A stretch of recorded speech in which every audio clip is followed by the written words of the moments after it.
Bonjour. Dans la Déclaration universelle des droits de l'homme, il y est indiqué que tous les êtres humains naissent libres et égaux en droit. Pourtant, en fait, nous sommes loin d'être égaux face à la maladie. En effet, la majorité des pathologies frappent davantage certaines familles plutôt que d'autres, et peuvent aussi être influencées par des facteurs environnementaux. On peut citer notamment les maladies cardiovasculaires ou les cancers, qui sont quand même la principale cause de mortalité chez nous, et dont l'origine est fortement influencée par un certain nombre de paramètres qui sont qualifiés de facteurs de risque. Mais, heureusement, grâce à la médecine moderne, les connaissances de ces facteurs de risque vont nous permettre de compenser cette inégalité en améliorant la prévention des maladies et en proposant des traitements et des dépistages personnalisés suivant les individus. C'est ce que nous allons voir dans la vidéo d'aujourd'hui. Pour les maladies génétiques, c'est super simple. La maladie se déclenche si et seulement si l'individu présente le ou les allèles mutés responsables. En gros, c'est quitte ou double. Soit on a les mauvais déterminants génétiques et on va déclencher la maladie, soit on ne les a pas et on ne la déclenchera jamais. Du coup, c'est très simple de savoir si une personne est susceptible ou non de déclencher une maladie génétique. Il suffit de faire un test et on est fixé. D'ailleurs, en France, il existe le test de Guthrie que l'on réalise quelques jours après la naissance et qui permet justement de savoir si le nourrisson présente une des 5 maladies génétiques les plus fréquentes. Mais il faut bien être conscient que pour la majorité des pathologies, c'est beaucoup plus compliqué que ça. Ce serait bien de savoir en un test si on va déclencher un cancer ou une maladie cardiovasculaire, mais malheureusement, c'est impossible, car dans ce cas, il n'y a pas que le patrimoine génétique qui entre en jeu. On aura aussi une influence de l'environnement et une influence du hasard. Ainsi, dans ce cas, les déterminants génétiques sont qualifiés de prédispositions génétiques, et ceux-ci peuvent être appréhendés par des tests génétiques ou en étudiant l'apparition de la maladie dans la famille du patient. C'est ce qu'on appelle les antécédents familiaux. L'ensemble des facteurs génétiques et environnementaux qui favorisent l'apparition d'une maladie, ça constitue ce qu'on appelle les facteurs de risque. Et il existe une discipline scientifique qui est spécialisée dans l'étude de ces facteurs de risque. C'est ce qu'on appelle l'épidémiologie. Du coup, la base des études épidémiologiques, ça va être de déterminer le plus précisément possible quels sont ces facteurs de risque et comment ils interagissent entre eux.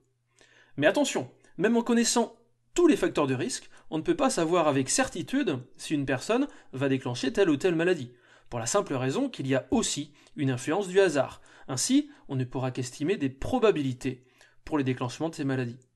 Au cours de cette vidéo, je vais tâcher d'illustrer ça par l'exemple des maladies cardiovasculaires. Alors, il s'agit d'un ensemble de pathologies qui touchent au système cardiaque, donc le cœur, et au système vasculaire, à savoir les vaisseaux sanguins.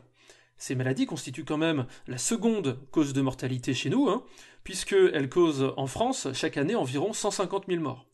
Dans la majorité des cas, ce qui cause ces pathologies-là, c'est la formation de caillots sanguins qui bouchent certaines petites artères et ce qui empêche le bon approvisionnement en sang. Et dans ce cas, du coup, le tissu ciblé il va se nécroser et on parle alors d'infarctus tissulaire. Et si cet infarctus atteint le muscle cardiaque, ça peut entraîner l'arrêt du cœur, donc la mort.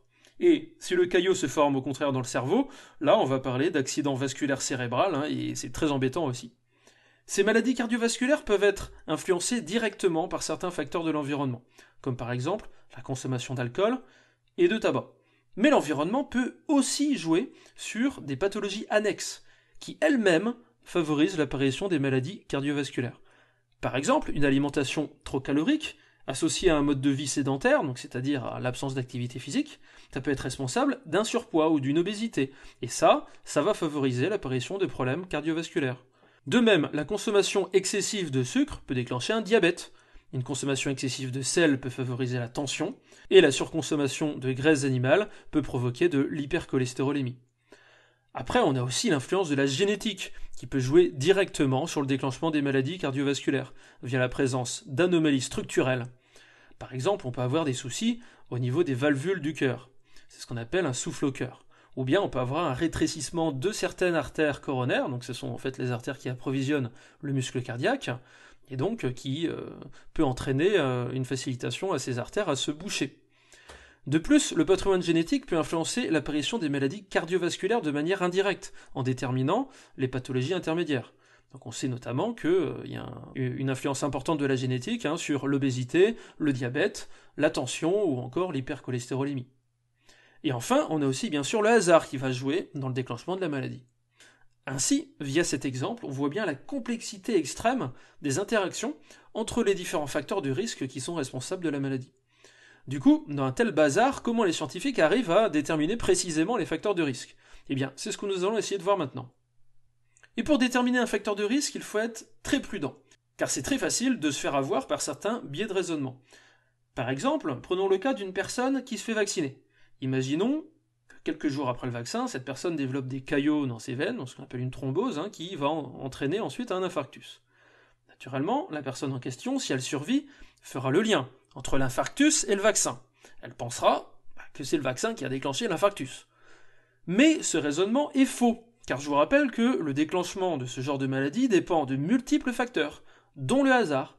Donc en fait, la coïncidence est tout à fait possible. Et même si ça paraît improbable à l'échelle individuelle, s'il y a des millions de gens qui se font vacciner, l'improbable devient possible, voire même courant. Donc en fait, on ne peut pas raisonner comme ça. On ne peut pas, sur la base d'une seule expérience, déduire une causalité entre un facteur donné et une maladie. Alors du coup, comment on fait? En fait, pour correctement appréhender l'influence d'un facteur donné, il faut réussir à s'affranchir des autres. Pour limiter l'effet du hasard, on va étudier non pas une personne, mais un groupe de plein de personnes, ce qu'on appelle une cohorte. Le fait d'étudier un grand nombre de gens atténuera l'effet du hasard, donc par ce qu'on appelle la loi des grands nombres, mais ça ne suffit pas, car il faut aussi un groupe témoin. Donc on va devoir considérer deux cohortes, une cohorte exposée aux facteurs que l'on veut tester, et une cohorte témoin qui ne sera pas exposée aux facteurs testés.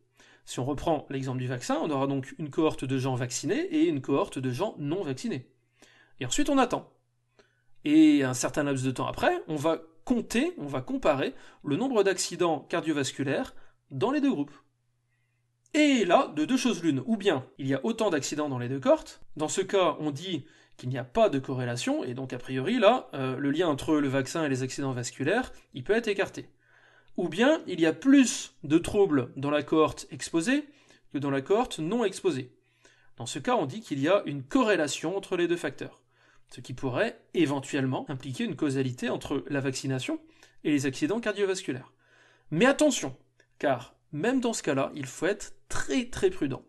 En effet, déjà, il faut bien être conscient que, même avec des cohortes nombreuses, il restera toujours un effet du hasard. Et du coup, parfois, il peut très bien y avoir une corrélation purement fortuite entre deux facteurs. Par exemple, sur cette courbe, vous pouvez voir une corrélation quasi parfaite entre le taux de divorce dans l'état du Maine et la consommation de margarine.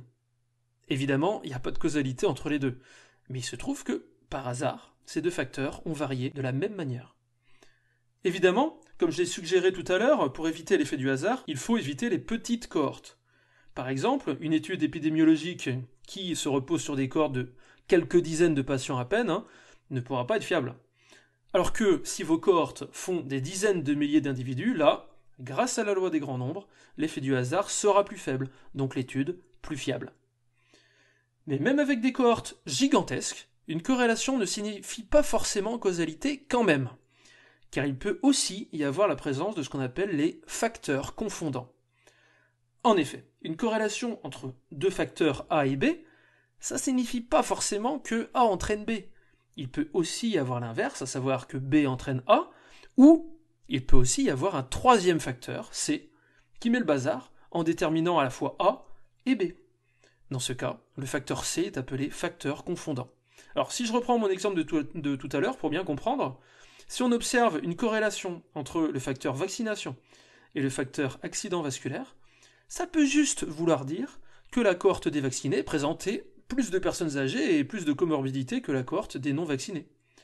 S'il y a plus de personnes à risque dans le groupe exposé que dans le groupe non exposé, il sera en effet logique qu'il y ait davantage de troubles. Ainsi, pour éviter d'être induit en erreur par ce genre de facteurs confondants, il est nécessaire que les épidémiologistes s'assurent bien de l'équivalence des deux cohortes, et ce pour tous les facteurs de risque, afin qu'elles ne diffèrent que par le facteur testé.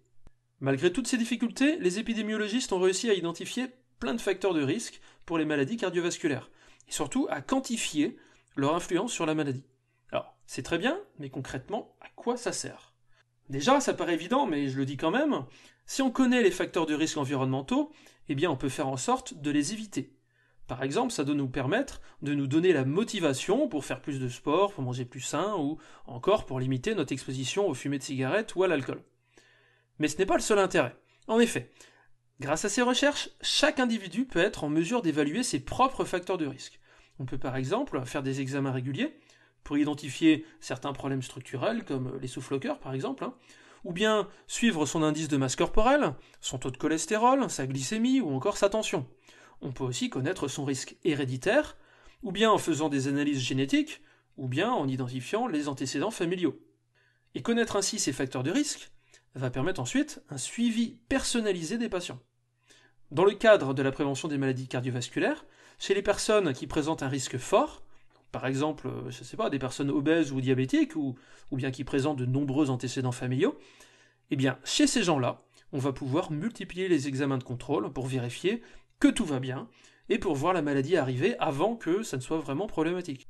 Par exemple, on peut faire des électrocardiogrammes, des ECG, ou bien des tests à l'effort pour vérifier que le cœur bat normalement. Ou bien on peut étudier le réseau sanguin du cœur en faisant des coronarographies. Et si par hasard on détecte un souci, on pourra le traiter avant que la maladie ne se déclenche. Par exemple, on peut administrer des médicaments pour fluidifier le sang ou pour diminuer le cholestérol sanguin. Ou on peut insérer par exemple des stents, qui sont des sortes de petits ressorts qui permettent d'éviter à certains vaisseaux, à certaines artères coronaires de se boucher. Bref, tout ça va permettre de faire de la prévention, et donc de sauver des vies. Nous avons vu que l'apparition d'une maladie dépendait d'interactions complexes entre facteurs génétiques et paramètres environnementaux. Les facteurs de risque, qu'ils soient innés ou acquis, peuvent être identifiés grâce à des études épidémiologiques impliquant des cohortes d'individus. Mais attention, la complexité des interactions entre les paramètres en jeu fait qu'il est parfois difficile d'identifier clairement les facteurs de risque d'une maladie donnée. Malgré tout, la science a permis d'élucider un grand nombre de ces facteurs de risque, que ce soit des facteurs héréditaires ou des facteurs environnementaux, comme l'alimentation, la pratique sportive ou la consommation de substances nocives telles que le tabac ou l'alcool. Ainsi, grâce à ces connaissances, les médecins sont maintenant en mesure d'effectuer un suivi personnalisé de leurs patients, permettant ainsi de réduire au maximum les risques encourus. Voilà, dans notre prochaine vidéo, je continuerai de parler de variabilité génétique en détaillant une pathologie particulière, mais pas n'importe laquelle puisqu'il s'agira du cancer. Voilà, alors je vous dis à bientôt.